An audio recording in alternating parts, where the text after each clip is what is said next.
Hello guys, in this video I am going to show you how to insert a link to the room on the Clubhouse application.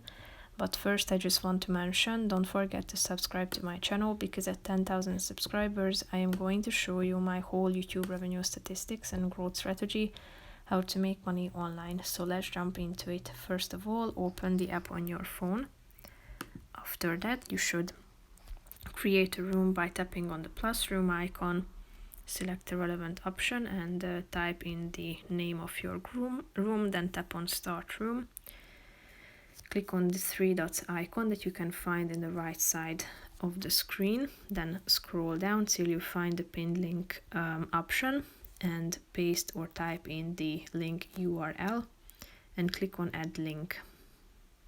As you can see, it has been pinned to the stage, so anyone can visit this website. So that's pretty much it for this video, guys. See you in the next one. Bye bye.